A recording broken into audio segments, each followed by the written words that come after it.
Hey folks, Alan Saunders with Pittsburgh Sports Now. Talking Pittsburgh Steelers, it's been a busy week for the black and gold as they've signed a number of free agents, or I guess agreed to sign a number of free agents. Wednesday, 4 p.m. Officially, they'll be able to sign quarterback Mitchell Trubisky and others as the team has made a number of big moves this week, including the addition of cornerback Levi Wallace. Both Trubisky and Wallace will come to the Steelers from the Buffalo Bills, where they spent Trubisky the last season and Wallace the last 4 seasons. So today we talked to Muki Hawkins from WUFO in Buffalo. Muki covers the Bills as well as involved in some amateur sports in the Buffalo area. Great guy and a great football mind. So grab Muki to talk about what these two guys can bring to the Steelers, whether he thinks these moves make sense, and also just a little bit about the Bills and the Steelers' outlook this offseason as we head into the 2022 NFL season. And we'll be seeing Muki some more as the Bills will host the Steelers this fall. So here's Muki Hawkins from WUFO. Muki, thanks for joining me, man. And I wanted to get your opinion. We've got a couple of guys turning in their Buffalo blue and white for some Pittsburgh black and gold. Steelers signed, a couple players from Buffalo. Mitch Trubisky, obviously the one that making a lot of headlines, but also not the only one. Cornerback Levi Wallace. So, what can you tell me about those two guys and them coming to Pittsburgh?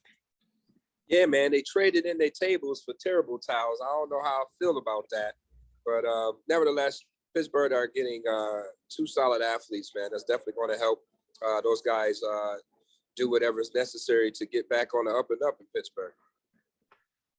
I mean, I don't know how much of Trubisky you got to see. He didn't really play in his time in Buffalo, but just what was the sort of sense you got about him from the guys around the team or just being around the town as to what he kind of learned there in his time? Mitch, man, I think Mitch is a franchise quarterback. He just never really had the opportunity. I mean, Jim Nagy was just not the right coach for him. Going to Chicago just wasn't a good fit. They didn't cater to any of his strong suits. Obviously, you can see that with the struggles that Justin Fields had his rookie season under Nagy. So, coming here was kind of like that refresh of a reset button, getting, more familiar of recognizing how to play to those strong suits and, just, going, I don't want to say going behind Josh Allen because he came in before Josh Allen, but just to see how, they developed him from that standpoint and, kind of redevelop Mitch Trubisky's game as something that I think is going to flourish up in Pittsburgh. Yeah, I think, a lot of people saw the Steelers offense last year with Ben Roethlisberger and thought, oh man, this offense it's static, it's boring, it's dull. It's kind of what they've had. I think Trubisky will bring a lot of what Josh Allen brought to Buffalo, that ability to be a running quarterback, to make plays and be exciting. And I think people are really looking forward to seeing that part of his game.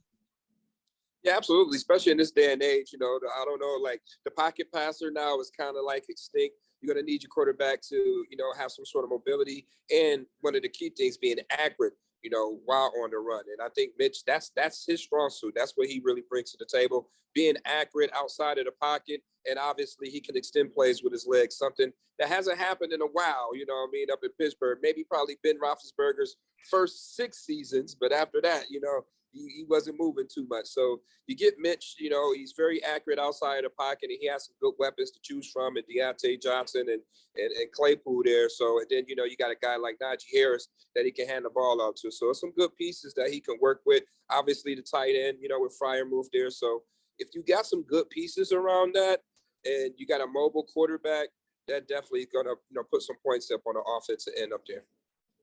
What can you tell me about Levi Wallace coming to Pittsburgh? Also, the cornerback, really interesting backstory to me. Played at Alabama and then goes undrafted, and then the end of his rookie year, he's already a starter. It seemed like he took a pretty unexpected jump there. What was his sort of career arc in Buffalo like? Well, I mean, there's a guy that come in basically was like low man on a totem pole. You're like, let's see what this guy is really made out of. And, he didn't do nothing but come in and take a spot. And each year the Bills brought somebody in to take that spot. And, Levi Wallace definitely rose to the occasion each and every year. holding it down, being the number 2 corner alongside of Tre'Davious White. So, I mean, you look at the success that the Bills have had, being in the playoffs 3 out of the past 4 years. Levi Wallace is definitely a part of that. When you're looking at Tre'Davious White, a guy who really is not really targeted as much, a guy at one point in time was considered to be, defensive player of the year.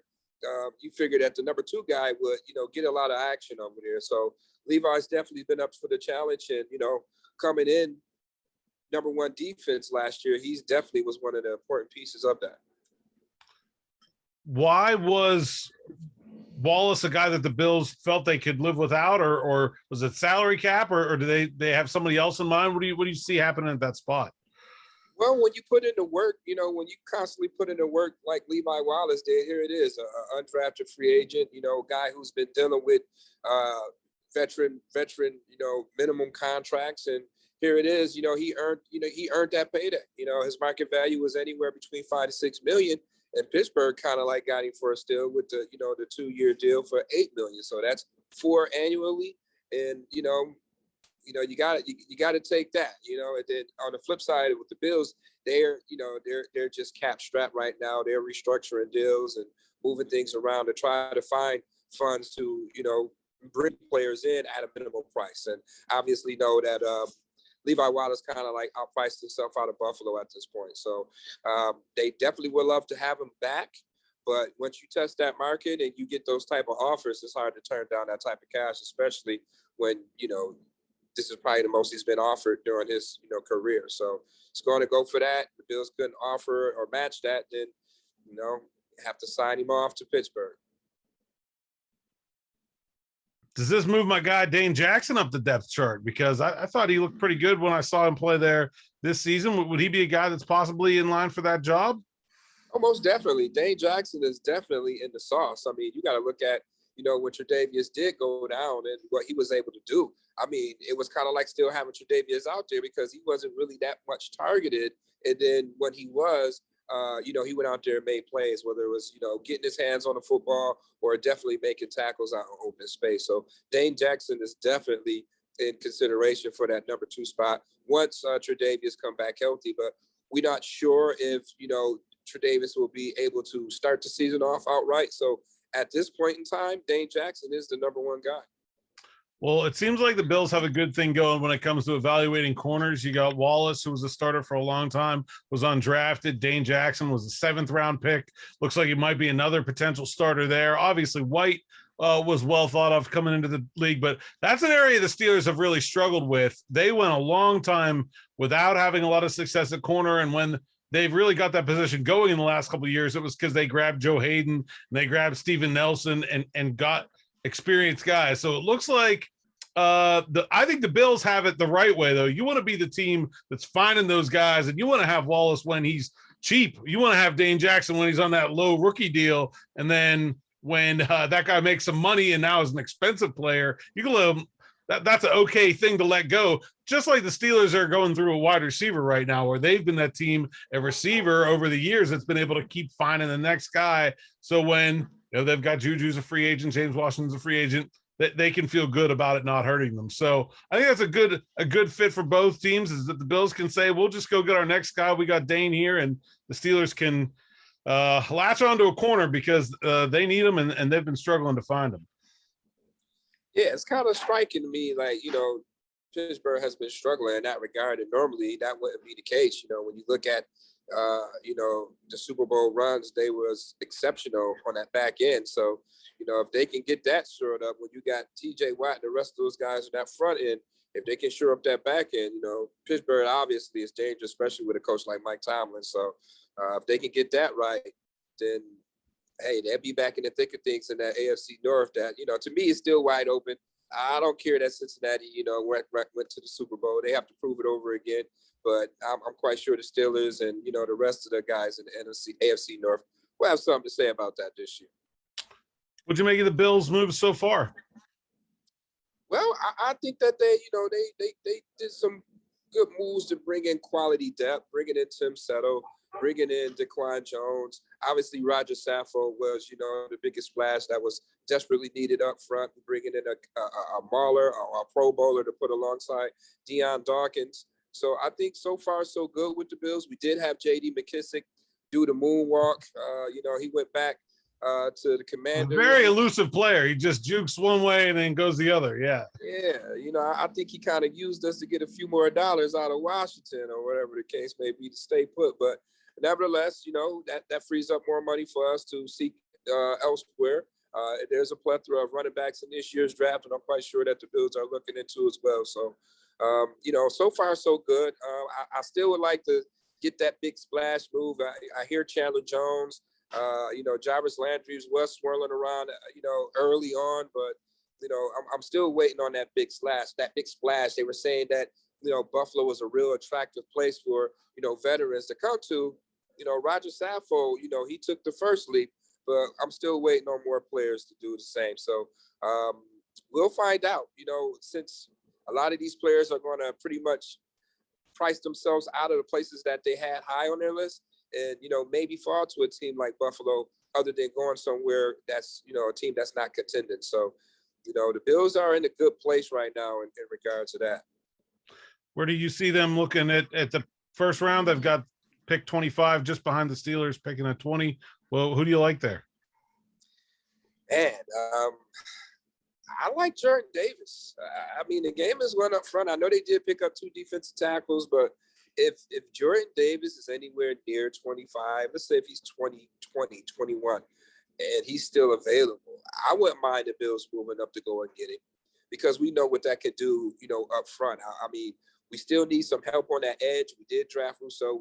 We still got Espinoza, but it's not an edge rusher draft. Those guys are going to be gone probably in the top 10 of the draft. Or Walker and Kudo or Hutchinson. Those guys are going to be gone. So anywhere between Jordan Davis, Kyer Elam, and Jameson Williams, if he's available, somewhere in those 3. Even I'll take a Olave from out of Ohio State if he's available. Mike Tomlin said today at Georgia's Pro Day he doesn't think Davis will get to the Steelers at 20. So I don't know if he'll be there at 25. Maybe the Steelers could be a team that would be willing to trade back 5 spots. I don't know. They've really set themselves up where I think they can go any different direction. Now they have Trubisky. They got Wallace. They signed 3 offensive linemen.